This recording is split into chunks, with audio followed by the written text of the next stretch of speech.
Un auditeur est avec nous ce matin, c'est Maxime qui nous appelle depuis Nancy. Bonjour à vous Maxime. Bonjour. Je suppose que vous nous écoutez sur Internet puisqu'on n'a pas encore d'émetteur sur la région de Nancy. Merci d'être avec nous ce matin, on vous écoute. Alors oui, je voulais simplement réagir à la question que vous posiez sur Internet, à savoir si la loi travail est de gauche. Et dans cette optique, je voulais simplement dire que effectivement, ça correspond pas aux idéaux de la gauche, les idéaux qui étaient portés au début du siècle dernier, et qui se sont inscrits dans une continuité depuis, mais que cette loi doit composer aussi avec des impératifs qui correspondent à notre nouveau siècle, qui correspondent à la place qu'occupe la France maintenant en Europe et dans le monde, et notamment au sein de l'Union européenne, et qu'effectivement, il n'est peut-être pas évident pour le gouvernement d'allier ces impératifs-là avec la philosophie de gauche historique. Avec la doxa socialiste finalement, qui correspond peut-être plus à l'époque aussi. C'est semble-t-il ce que dit Manuel Valls. Vous savez qu'il y a cette bataille entre lui et Martine Aubry sur être la gauche moderne et progressiste, chacun tirant la couverture à soi. Oui, mais en fait le souci qu'il va y avoir, c'est qu'effectivement ça correspond plus à l'époque, mais pour des raisons d'une première part philosophique, de seconde part politique, et enfin dernièrement pour des raisons aussi légales. Alors pour des raisons légales, si vous me permettez de détailler mon propos, légales parce que vous savez que la France appartient à l'Union européenne et vous savez qu'il y a des traités européens qui sont en place, qui dictent une politique qui de toute façon est libérale.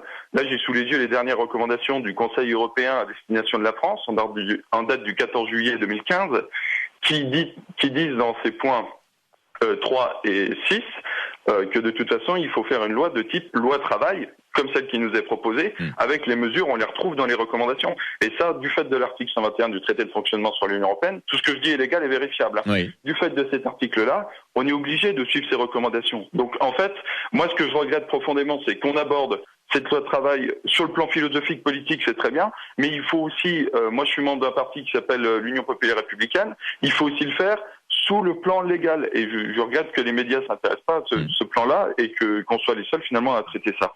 Voilà. Merci Maxime pour votre appel. Alors finalement, c'est vrai que cette loi travail s'est beaucoup nourrie des recommandations formulées par l'Europe. Voilà qui va porter de l'eau au moulin de ceux qui disent aujourd'hui que le vrai pouvoir n'est plus à Paris mais à Bruxelles.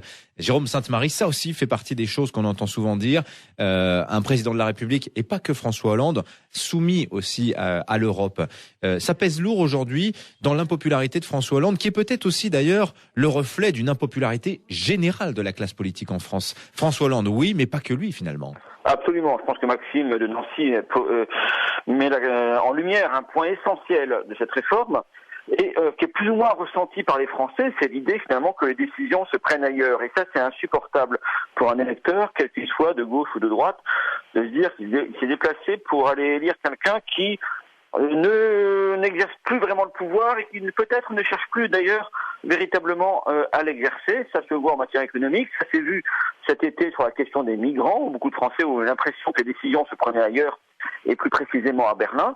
C'est un sujet qui traverse toute la vie politique et qui met tout le monde devant des contradictions.